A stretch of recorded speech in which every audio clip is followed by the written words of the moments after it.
அனைவரையும் ரட்சிப்பதற்காக இந்த உலகில் வந்து சிலுவையில் நம்மை மீட்டு கொண்ட மீட்பர் இயேசுவின் நாமத்திலே மறுபடியும் ஒரு தியான நிகழ்ச்சிக்கு உங்களை வரவேற்கிறோம்.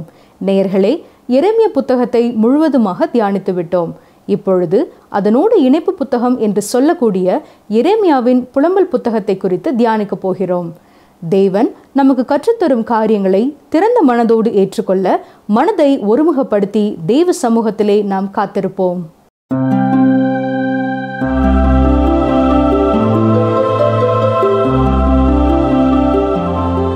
கருத்தோடு கர்த்தருடைய வசனத்தை கற்றுக்கொள்ள இன்றும் எங்களோடு இணைந்திருக்கும் உங்களுக்காக கர்த்தரை துதிக்கிறோம். இன்று முதல் நாம் எரேமியாவின் புலம்பல் புத்தகத்தை கற்றுக்கொள்ளப் போகிறோம். இயற்கையாகவே எரேமியா தீர்க்கதரிசன புத்தகத்தை தொடர்ந்து எரேமியாவின் புலம்பல் வருகிறது. இங்கே தீர்க்கதரிசியின் இருதயத்தை வெட்ட வெளிச்சமாய் நாம் பார்க்கிறோம். ஆம், இதுதான் எரேமியாவின் புலம்பல். எரேமியா யோசியா ராஜாவின் காலத்திலே தனது ஊழியத்தை தொடங்கினார். எரேமியா யூதா மக்கள் தேவனிடத்திலே திரும்பும்படி செய்தி கொடுத்தார். ஆனால் ஜனங்களோ மனம் திரும்பவில்லை. எருசலேம் அழிக்கப்படுவதை எரேமியா பார்த்தார். அது எரியும் பொழுது அதை பார்த்தார். அது எரிந்த சூடான சாம்பலில் உட்கார்ந்து கண்ணீர் வடிய அதை பார்த்து கொண்டிருந்தார். இந்த புலம்பலின் புத்தகத்திலே 5 அதிகாரங்கள் இருக்கின்றன. ஒவ்வொரு அதிகாரமும் ஒரு புலம்பல். மரித்து போன ஒருவருக்காக புலம்பல் பாடுவது போல எரேமியா பாடியிருக்கிறார். இவைகள் விவரிக்க முடியாத வேதனை தரக்கூடியதாய் இருக்கின்றன. வேத புத்தகத்தின் அழுகையின் சுவர் இந்த புலம்பல் என்று சொல்லப்படுகிறது. இந்த புலம்பல்கள் நம்மை எரேமியாவின் இருதயத்திற்குள் எடுத்துச் செல்கிறது. தேவனிடத்திலிருந்து வந்த செய்தியைத்தான் எரேமியா கொடுத்தார். ஆனால் அது அவருடைய இருதயத்தையே உடைத்து விட்டது. அவரது வாழ்நாள் முழுவதும் இருதயம் உடைந்து போன ஒரு தீர்க்கதரிசி என்று எரேமியா அழைக்கப்பட்டார். எலா வீலர் என்பவர் ஒரு சிறிய பல்லவியை எழுதியிருக்கிறார். வாசிக்கிறேன், கவனியுங்கள். சிரியுங்கள், உலகமே உங்களுடன் சிரிக்கும். அழுங்கள், நீங்கள் தனியாகவே அழுவீர்கள். பொதுவாக கண்ணீர் பலவீனத்திற்கு அடையாளமாயிருக்கிறது. மேலும் அழுவது பெண்கள்தான் என்றும் வீறிட்டு அழுவது குழந்தைகளே என்றும் கூறப்படுகிறது. இங்கே நான் பார்க்கிற எரேமியா தீர்க்கதரிசி ஒரு பெண் உள்ளம் கொண்டவர். அவர் மிகவும் உணர்ச்சி வசப்படக்கூடியவர். உண்மை உள்ள ஒரு மனிதன். மற்றொருவருடைய வேதனை இவருக்கு வேதனை தரும். ஆனால் வேத புத்தகத்திலேயே மிகவும் கடினமான ஒரு செய்தியை கொடுத்தது இந்த எரேமியா தான். தேவனுடைய நியாய தீர்ப்பாய் எருசலேமை அழிவுக்கு ஒப்பு கொடுக்கப்பட போவதை மக்களுக்கு அறிவித்தார். நேபுகாத்நேச்சாருக்கு எதிர்த்து நிற்க வேண்டாம், அடிபணியுங்கள் என்று அறிவுரை கூறினார். ஆனால் யாருமே அவருடைய செய்திக்கு கீழ்ப்படியவில்லை. அதன் விளைவாக இவருக்கு அநேக வேதனைகள் வந்தன. கடினமான செய்தியை கொடுக்க பொதுவாய் நாம் ஹிட்லர், முசோலினி போன்ற கடினமான மனிதர்களையே அனுப்புவோம். ஆனால் தேவன் தன் கடினமான செய்தியை கொடுக்க இந்த இளகிய மனதுடைய எரேமியாவை தெரிந்து கொண்டார். பர்மிங்ஹாம் என்ற இடத்தைச் சேர்ந்த டாக்டர் ஒருவர் கூறும் பொழுது, D.L. மூடி அவர்கள் மட்டுமே நரகத்தை குறித்து பேச உரிமை உண்டு என்று கூறுவார். ஏனென்றால் ஊழியர் D.L. மூடி அவர்கள் எப்பொழுது நரகத்தை குறித்து பேசினாலும் அவர் வார்த்தைகளிலேயே அவரது கண்ணீர் தெரியும். இப்படிப்பட்ட ஊழியர்களே இன்றும் கர்த்தருக்கு தேவை. இன்று இருக்கும் பல ஊழியர்கள் தங்கள் கொடுக்கும் செய்தியினாலே அவர்களே உள்ளம் தொடப்படாதவர்களாய் அதை மற்றவர்களுக்கு கூறுகிறார்கள். சில காலங்களுக்கு முன் லண்டன் மாநகரிலே அழுகையோடு செய்தி கொடுத்தவர் ஊழியர் ஜார்ஜ் ஒயிட்ஃபீல்ட் என்பவர். பல இடங்களிலே பேச அவருக்கு வாய்ப்புகள் மறுக்கப்பட்டன. என்றாலும் மக்கள் மேல் அவருக்கு இருந்த ஆத்தும பாரம் தெருக்களில் நின்று அவர்களை கூவி அழைக்க செய்தது. அவருடைய செய்தி என்ன? ஆண்டவராய் இயேசு கிறிஸ்து இல்லாமல் மனிதன் அழிவை நோக்கி சென்று கொண்டிருக்கிறான். இன்றும் லண்டன் மாநகரில் முக்கியமான இடங்களில் நின்று வேதனையோடு கர்த்தரை அறிவிக்கும் ஊழியர்கள் உண்டு. ஆனால் அவரைப் போல மற்றும் ஒருவர் வரவில்லை. இன்றைய சமுதாயத்திலே மக்களுக்கு உணர்வில்லை. அழிந்து போகும் ஆத்துமாக்களை குறித்த பாரம் இல்லை. கர்த்தருடைய வசனத்தை மற்றவர்களுக்கு கொடுப்பதை குறித்து மிக குறைவான நபர்களுக்கே இன்று கரிசனை இருக்கிறது. பல ஆண்டுகளுக்கு முன் ரீடர்ஸ் டைஜஸ்ட் என்ற புத்தகத்திலே கொடுக்கப்பட்ட ஒரு ஆலோசனை என்னவென்றால், வாழ்க்கையில் வெற்றி பெறுவதற்கான மிகப்பெரிய ஒரு ஆலோசனை, நீங்கள் எதை செய்ய விரும்புகிறீர்களோ அந்த வேலையிலே நீங்கள் ஈடுபடுங்கள் என்பதுதான். ஒருவேளை எரேமியாவின் காலத்திலே எரேமியா இதை வாசித்திருப்பார் என்றால் அவர் வேறு ஒரு வேலைக்குத்தான் சென்றிருப்பார். ஆனால் எரேமியா கூறுவது என்ன? கவனிங்கள், வாசிக்கிறேன். எரேமியா 15:16. உம்முடைய வார்த்தைகள் கிடைத்தவுடனே அவைகளை உட்கொண்டேன். உம்முடைய வார்த்தைகள் எனக்கு சந்தோஷமும் என் இருதயத்துக்கு மகிழ்ச்சியுமாய் இருந்தது. சேனைகளின் தேவனாய கர்த்தாவே, உம்முடைய நாமம் எனக்கு தரிக்கப்பட்டிருக்கிறது. கர்த்தருடைய வார்த்தை தனக்கு அத்தனை இனிமையானது என்று கூறுகிறார். ஆனால் இன்று வேத சாஸ்திர கல்லூரிகளிலே பயிற்சி எடுத்தவர்களும் கூட நல்ல ஊதியம் கிடைக்கக்கூடிய ஒரு வேலை எனக்கு கிடைக்குமா, அல்லது காலை 10 மணிக்கு போய்விட்டு மாலை 5 மணிக்கு வீடு திரும்பலாமா என்று நினைக்கிறார்கள். முழு உணர்வுகளோடும் ஆத்ம பாரத்தோடும் கர்த்தருடைய வார்த்தையை கொடுக்க விருப்பம் உள்ளவர்கள் இன்று மிக மிக குறைவு, பிரியமானவர்களே. ஆனால் எரேமியா உள்ளம் உடைந்த, வேதனை நிறைந்த ஆத்ம பாரம் கொண்ட ஒரு ஊழியர். திருமதி எலிசபெத் குக் என்பவர் எரேமியாவை குறித்து இவ்வாறு எழுதியிருக்கிறார்கள். கவனிங்கள், வாசிக்கிறேன். மென்மையான, துடுக்கான, இனிமையான பெண்ணின் இதயம் கொண்டவன், ஆனால் மன உறுதியிலும் தைரியத்திலும் வலிமையிலும் ஆணின் இதயம் கொண்டவன். இவனின் யாழ் வினோதமான சோகமான பாடலுக்கு இசைமீட்ட அமைக்கப்பட்டிருந்தது. ஆனாலும் கடமையை செய்ய வேண்டிய நேரம் வந்தபோது அரியணையிலிருந்தோ பலிபீடத்திலிருந்தோ புயல் ஆக்ரோஷமாய் சீறினாலும் அவன் பொருட்படுத்தவில்லை. அவன் தொடுத்து கொண்டிருந்தது மிக நீண்ட கடுமையான போர். ஆம், இதுதான் துக்கத்தை சுமந்து அலைந்த எரேமியா. 600 ஆண்டுகளுக்கு பின் இயேசு கிறிஸ்துவும் இதே எருசலேமை பார்த்து கண்ணீர் விட்டார். காரணம், இனிமேலும் வரப்போகும் அழிவை அவர் கண்கள் கண்டன. எரேமியாவின் கண்ணீருக்கு காரணம் சரித்திரம் தொடர்பானது. ஏற்கனவே நடந்து முடிந்தது. ஆனால் இயேசு கண்ட எருசலேமின் அழிவு தீர்க்க தரிசனமாய் இருக்கிறது.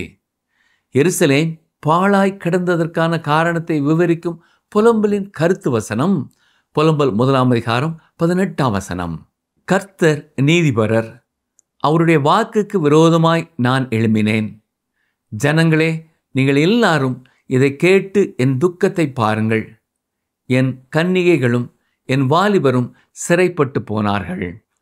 இந்த முகவுரை உண்மைகளோடு கூட இப்பொழுது நாம் புலம்பல் 1 பார்ப்போம். புலம்பல் 1:1 படி பெரிய நகரமாகிய எருசலேம் விழுந்து போனது. இதற்கு விளக்கம் என்ன? இதை புரிந்து கொள்ள எரேமியா கொடுக்கும் 2 வாக்கியங்களையும் சற்றே கவனியுங்கள். புலம்பல் 1:8, எருசலேம் மிகுதியாய் பாவம் செய்தாள், ஆதலால் தூர ஸ்திரீயைப் போலானாள். அவளை கனம் பண்ணினவர்கள் எல்லாரும் அவளை அசட்டை பண்ணுகிறார்கள். அவளுடைய மானத்தை கண்டார்கள், அவளும் பெருமூச்சு விட்டு பின்னிட்டு திரும்பினாள். நகரம் விழுந்து போனதற்கான முதல் காரணம் பாவம். இதைத்தான் அங்கே அவளுடைய மானத்தை கண்டார்கள் என்று சொல்லுகிறார். இது எத்தனை பயங்கரமான ஒரு வார்த்தை இல்லையா? மேலும் புலம்பல் 1:12 பாருங்கள். வழியில் நடந்து போகிற சகல ஜனங்களே, இதை குறித்து உங்களுக்கு கவலை இல்லையா? கர்த்தர் தமது உக்கிரமான கோபம் உண்ட நாளிலே என்னை சஞ்சலப்படுத்தினதினால் எனக்கு உண்டான என் துக்கத்துக்கு சரியான துக்கம் உண்டோ என்று என்னை நோக்கி பாருங்கள். இன்றும் தேவனுடைய கோபமான வார்த்தைகளை கேட்க மனிதர்களுக்கு மனதில்லை.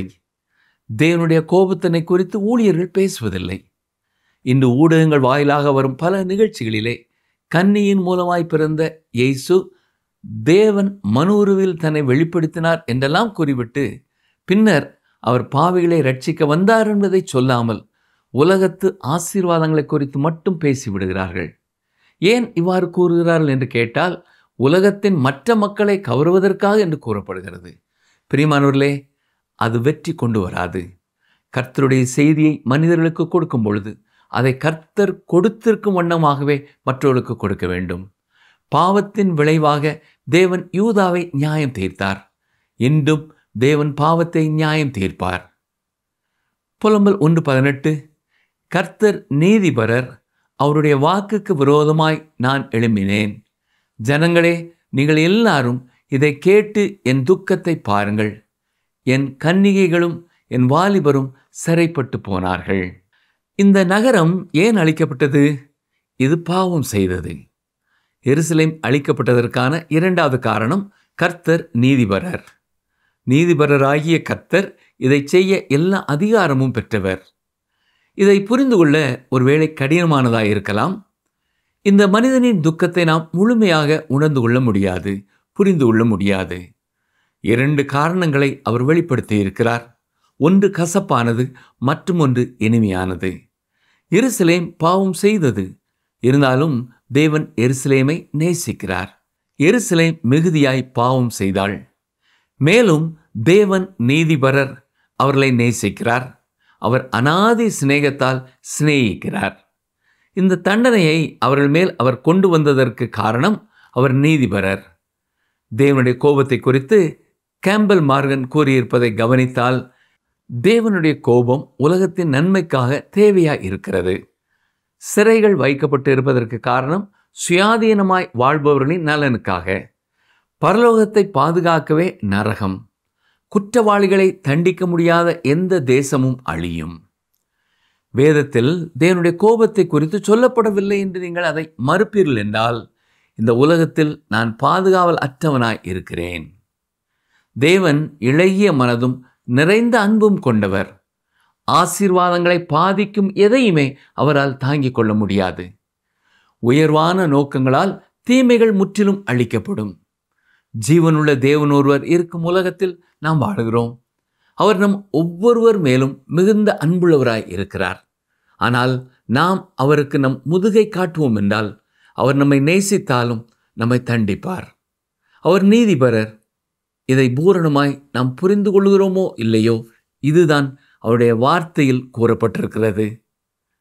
நரகம் ஒன்று இருப்பதை ஒரு நாள் அவர் நமக்கு தெளிவுபடுத்துவார். ஏனென்றால் அவர் அன்புள்ள தேவன், நீதி உள்ள தேவன், பரிசுத்தமுள்ள தேவன். சாத்தான் உட்பட இந்த முழு உலகமுமே தேவன் நீதிபரர் என்பதையும், அவர் செய்வது அனைத்திலும் அவர் நீதியாய் செயல்படுகிறார் என்பதையும் ஒத்துக்கொள்ளும். அருமையான சகோதரனே, சகோதரியே, தேவன் பெரியவர், அற்புதமானவர், மிகவும் நல்லவர். எனவே அவரோடு நாம் விளையாடுவதை தவிர்க்க வேண்டும்.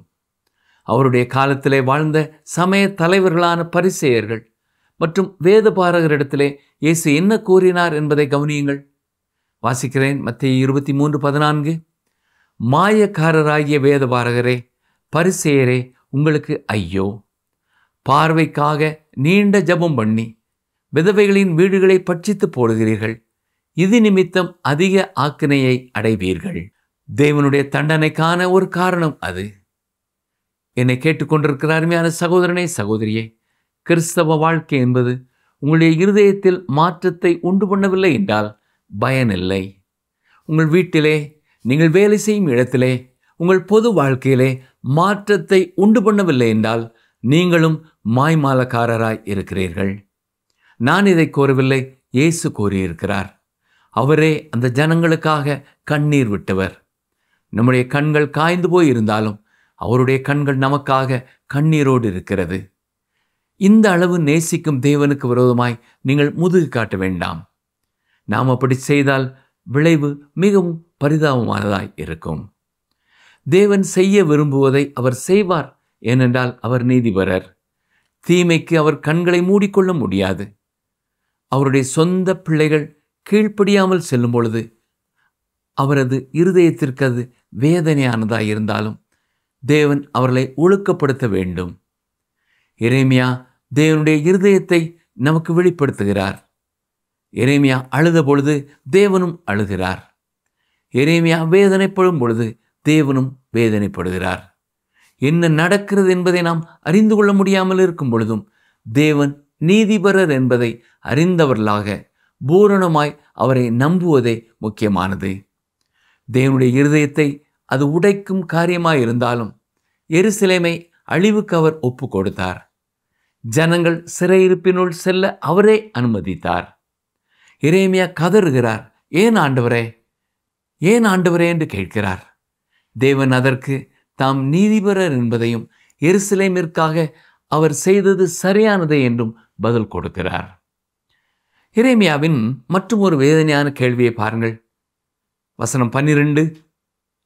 வழியில் நடந்து போகிற சகல ஜனங்களே, இதை குறித்து உங்களுக்கு கவலை இல்லையா?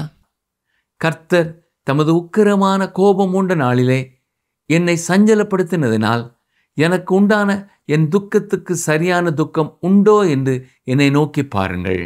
மக்கள் எவ்வளவு தூரம் இதில் ஈடுபாடு உள்ளவர்களாக இருக்கிறார்கள். உண்மையாகவே அவர்கள் எல்லாருக்கும் அக்கறை உண்டா என்கிறார். தேவன் பாவத்தை குறித்து கோபமாய் இருக்கிறார் என்பதை ஏற்றுக்கொள்ள மனிதன் விரும்புகிறதில்லை. தேவன் அன்புள்ளவர் அன்புள்ளவர் என்று சொல்லிக்கொள்ளவே விரும்புகிறான். உண்மைதான், தேவன் அன்புள்ளவர்தான். திருச்சபையானது தாங்கள் வாழும் எவ்விடத்திலும் தேவனுடைய அன்பை எடுத்துச் சொல்ல வேண்டியது முக்கியமானதே. பல நேரங்களிலே நாம் அதை தவற விட்டு விடுகிறோம். ஆனால் இன்று தேவனுடைய அன்பை குறித்து அதிகமாக சொல்லப்படுகிறது. தேவன் நீதிபரர், அவர் பரிசுத்தர், அவர் நியாயம் செய்கிறவர் என்பதை நினைக்க மறந்து போனோமோ? பிரியமான சகோதரனை சகோதரியே, உங்கள் பாவத்தை குறித்து நீங்கள் எப்படி உணர்கிறீர்கள்? அதை குறித்து தேவனுடைய கோபத்தை எவ்வாறு சந்திக்கிறீர்கள்? அதை குறித்து எனக்கு கவலை இல்லை என்று சொல்வீர்கள் என்றால் சிந்தித்து பாருங்கள். எரேமியா எருசலேம் நகருக்காக அழுது கொண்டிருக்கிறார். அவரோடு கூட அதற்காக அழுகிறவர்கள் இல்லை. சங்கீதம் 137 சொல்லப்பட்டிருக்கிறது ஞாபகம் இருக்கிறதா? எங்கள் கிண்ணறங்களை அலரி செடியின் மேல் வைத்துவிட்டு சீயோனை நினைத்து அழுகிறோம் என்கிறார்கள். அன்று பழிவாங்கும் எண்ணத்துடன் அழுதார்கள். ஆனால் உண்மையான மனம் திரும்புதல் இருந்ததா? ஒரு கள்ளன் தான் பிடிக்கப்பட்டதற்காக அழுகிறானா அல்லது திருடிய குற்றத்தை நினைத்து அழுகிறானா? சிறைப்பிடிப்பிற்குள் சென்ற பலர் அழுது கொண்டு சென்றார்கள். ஆனால் அப்படி செல்லாத எரேமியா எருசலேமின் இடிபாடுகளின் மேல் அமர்ந்து அழுகிறார். அவர் விடுதலை பெற்றவராய் இருந்தாலும் உள்ளம் உடைந்து ஈடுபாடோட கரிசனை உள்ளவராய் அழுகிறார். இன்று பல ஊடகங்கள் வழியாய் விநியோகம் செய்யப்படும் பல கிறிஸ்தவ நிகழ்ச்சிகள் தரம் வாய்ந்ததாய் இருக்கின்றன. ஆனால் பாவம் என்ற வார்த்தை சில நிகழ்ச்சிகளில் மட்டுமே கேட்கக்கூடிய வார்த்தையாய் இருக்கிறது. தேவன் நீதிபரர் என்றும் அவர் பாவத்தை தண்டிக்கிறார் என்பதையும் பலர் வெளிப்படையாய் கூறுகிறதில்லை. இயேசுவின் பிறப்பின் பண்டிகையை கொண்டாடுவது நல்லதுதான். உயிர்த்தெழுதலின் பண்டிகையை கொண்டாடுவது நல்லதுதான். ஆனால் ஏன் அவர் மரித்தார்? சங்கீதம் 22:1, என் தேவனே என் தேவனே ஏன் என்னை கைவிட்டீர்? எனக்கு உதவி செய்யாமலும் நான் கதறி சொல்லும் வார்த்தைகளை கேளாமலும் ஏன் தூரமாயிருக்கிறீர்? சங்கீதம் 22:3, இஸ்ரவேலின் துதிகளுக்குள் வாசமாயிருக்கிற தேவரீரே பரிசுத்தர். ஆம், தேவன் பரிசுத்தர், தேவன் நீதிபரர். நீங்களும் நானும் நரகத்தை நோக்கி சென்று கொண்டிருக்கும் பாவிகளானதால் இயேசு நமக்காக மரித்தார். இந்த அந்த கல்வாரி சிலுவையை எட்டி பாருங்கள். அதை கடந்து போகும் உங்களுக்கு அதை குறித்து கவலை இல்லையா? அவர் அவ்வாறு மரிக்க வேண்டும் என்பது இல்லை. எந்த மனிதனும் வேதனைப்படாத அளவு அவர் வேதனைப்பட்டார். அண்ட சராசரங்களையும் படைத்த தேவன் இயேசுவை மறந்து விட்டார். ஆனால் நீங்கள் ஜீவனோடு இருக்கும் காலம் வரை தேவன் உங்களை மறப்பதில்லை. தேவன் உங்களை மறக்காமல் இருப்பதற்காகத்தான் சிலுவையில் அன்று இயேசுவை மறந்தார். இந்த நிகழ்வு உங்கள் இருதயத்தை தொடவில்லையா? ஒரு புதிய ஆழ்த்தத்துவத்தை பெற்றுக்கொள்வதற்காகவா இயேசு அண்டை வருகிறீர்கள்? அல்லது கொஞ்சம் சமாதானம் வேண்டும் என்பதற்காக வருகிறீர்களா? உங்கள் இருதயத்தில் சற்று அன்பு வேண்டும் என்பதற்காக வருகிறீர்களா? இதற்காகவா அவர் உங்களுக்காக சிலுவையிலே மரித்தார்? பிரியமான சகோதரனை சகோதரியே, நீங்கள் நரக ஆக்கினை அடையக்கூடாது என்பதற்காகத்தான் இயேசு சிலுவையில் மரித்தார். இயேசுவை இரட்சகராக நமக்கு வெளிப்படுத்தவே பரிசுத்த ஆவியானவர் இந்த உலகத்திலே வந்திருக்கிறார். அவர் இந்த உலகத்திலே வந்து பாவத்தை குறித்தும் நீதியை குறித்தும் நியாய தீர்ப்பை குறித்தும் கண்டித்து உணர்த்த வேண்டும். யோவான் 16:9 என்ன சொல்கிறது? அவர்கள் என்னை விசுவாசியாதபடியினாலே பாவத்தை குறித்தும் என்று பார்க்கிறோம். சிலுவையில் தொங்கிய கள்வனை இயேசு ரட்சித்தார். ஸ்தேவானின் கொலைக்கு காரணமாயிருந்த பவுலை ரட்சித்தார். மோசேயும் கொலை செய்தவன்தான். இந்த உலகத்திலே எந்த பாவம் செய்தவர்களுக்கும் பரிகாரம் உண்டு. ஆனால் இயேசுவை புறக்கணித்தவர்களுக்கு பரிகாரம் இல்லை. இயேசுவை புறக்கணிப்பது ஒரு செயல் அல்ல, அது ஒரு நிலை. இயேசுவை புறக்கணிக்கும் செயலை செய்வீர்கள் என்றால் தொடர்ந்து கொஞ்சம் கொஞ்சமாக அவர் உங்களுக்கு அர்த்தமற்றவராய் போகும் நிலைக்கு நீங்கள் சென்று விடுவீர்கள். அன்று எருசலேம் மக்களின் நிலையும் திரும்பி வர முடியாத ஒரு நிலையாய் இருந்தது. மோசே வந்து ஜெபித்தாலும் சாமுவேல் வந்து ஜெபித்தாலும் நான் கேட்கப் போவதில்லை என்று கர்த்தர் கூறிவிட்டார். ஏனென்றால் அவர்கள் திரும்பி வர முடியாத எல்லையை தாண்டி விட்டார்கள். இன்று வாழ்ந்து கொண்டிருக்கும் பலரும் இப்படிப்பட்ட ஒரு நிலைக்கு சென்று விட்டார்கள். ஆனால் நாம் இந்த நியாய தீர்ப்பை செய்ய முடியாது. என்றாலும் அப்படிப்பட்ட நிலைக்கு சென்றவர்களும் மனம் திரும்பி இருக்கிறார்கள். எருசலேம் தேவனை புறக்கணித்தது போல தனி மனிதர்களும் அவரை புறக்கணிக்க முடியும். இன்று நீங்கள் இயேசுவை குறித்து என்ன நினைக்கிறீர்கள்? அவரது மரணம் உங்களை பொறுத்த மட்டிலேயும் என்ன அர்த்தமுடையதாயிருக்கிறது? அதை குறித்து எனக்கு கவலை இல்லை என்று சொல்லுகிறீர்களா? உங்களை நீங்களே ஆராய்ந்து பாருங்கள். புலம்பல் 2ஆம் அதிகாரத்தை பார்ப்போம். 2ஆம் அதிகாரம் 5ஆம் வசனம். ஆண்டவர் பகைஞன் போல் ஆனார், இஸ்ரவேலை விழுங்கினார், அதன் அரண்மனைகளையெல்லாம் விழுங்கினார், அதன் அரண்களை அழித்து யூதா குமாரத்திக்கு மிகுந்த துக்கிப்பையும் சலிப்பையும் உண்டாக்கினார்.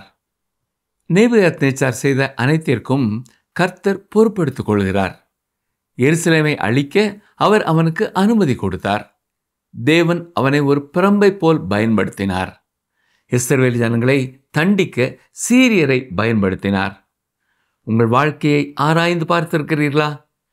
சில மனிதர்கள் உங்கள் வாழ்க்கையிலே செயல்பட தேவன் அனுமதித்திருக்கிறார். சிலரை உங்கள் வாழ்க்கையிலே நீங்கள் சந்திக்காமலேயே இருந்திருக்கலாம் என்று நினைக்கிறீர்களா? அவர்களை உங்கள் பகைவர் என்று சொல்கிறீர்களா? உங்களை வேதனைப்படுத்தினவர்கள் உண்டு. தேவனே அதற்கு காரணம். குறிப்பிட்ட நோக்கத்தோடு அந்த பாடுகளை உங்கள் வாழ்க்கையிலே அனுமதித்தார். உங்கள் வாழ்க்கையில் தேவனுடைய கரம் செயல்படுவதை கண்டுகொள்ள கற்றுக்கொள்ளுங்கள்.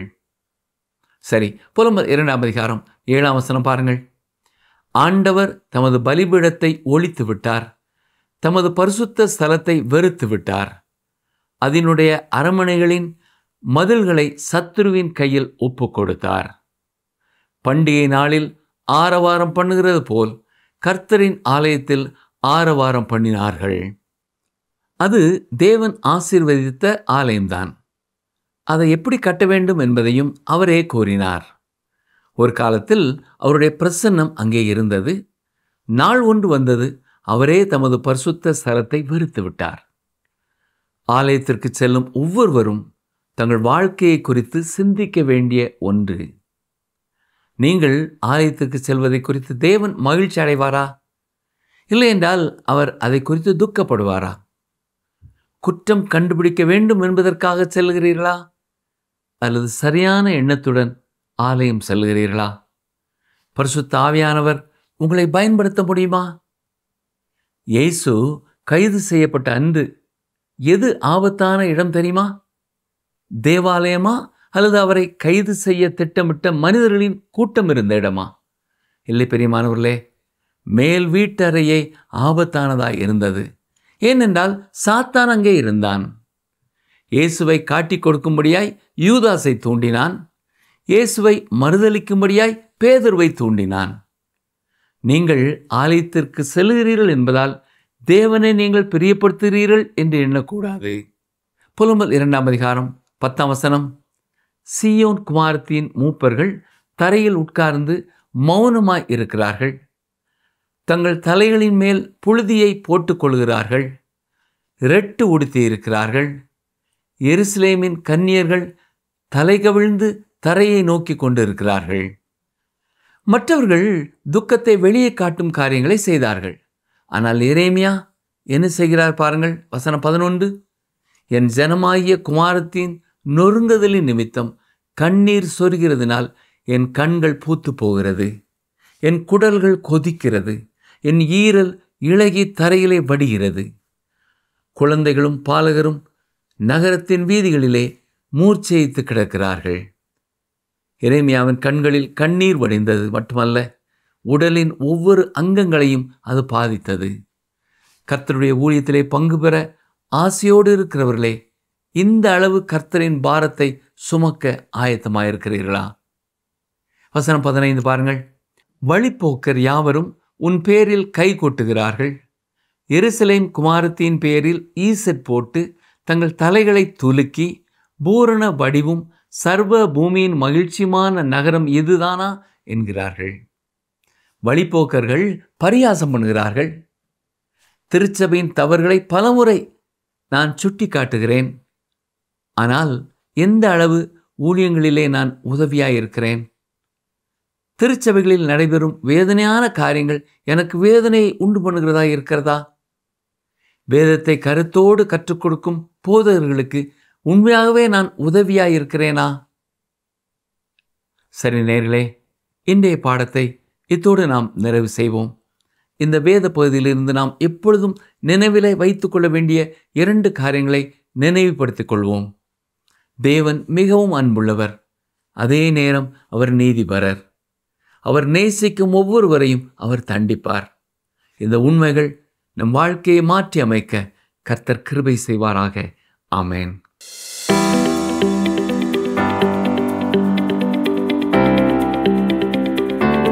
ஆண்டவர் எதை வெறுத்து விட்டார்? ஆண்டவர் எதை வெறுத்து விட்டார்? ஆப்ஷன் ஏ, அவரின் பரிசுத்த ஸ்தலத்தை. ஆப்ஷன் பி, இஸ்ரவேல் ஜனங்களை. ஆப்ஷன் சி, இஸ்ரவேல் ராஜாக்களை.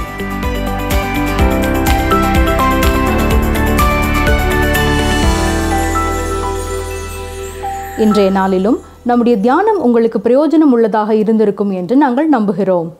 ஒரே புத்தகத்தில் 5 அதிகாரத்தில் எரேமியாவின் முழு உள்ளத்தையும் அவருடைய பாரத்தையும் நாம் அறிந்து கொள்ள முடிகிறது. அழிந்து கொண்டிருக்கும் இஸ்ரவேல் ஜனங்களுக்காக அவரின் பரிதவிப்பு அதில் தெரிகிறது. நமது இயேசு கிறிஸ்துவை சொந்த இரட்சகராக ஏற்றுக்கொண்ட நாம் அவரை அறியாமல் அழிந்து கொண்டிருக்கும் மக்களுக்காக இப்படியாக பரிதவிக்கிறோமா? நம்முடைய உள்ளம் உடைகிறதா? நம்முடைய கண்கள் கண்ணீருற்றாக மாறுகிறதா? நம் வார்த்தைகளும் வாழ்க்கையும் மற்றொருவருக்கு சுவிசேஷம் என்னும் நற்செய்தி அறிவிக்கிறதா? இந்த நிகழ்ச்சி உங்களுக்கு பிடிச்சிருக்கா? அப்ப இப்பவே மிஸ்டர் கால் கொடுங்க. பரிசு வெல்றது நீங்களாவும் இருக்கலாம்.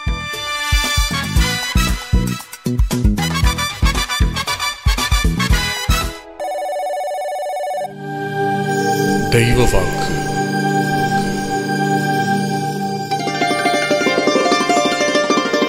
நீ பட்டணத்திலும் ஆசீர்வதிக்கப்பட்டிருப்பாய், வெளியிலும் ஆசீர்வதிக்கப்பட்டிருப்பாய். உபாகமம் 28:3.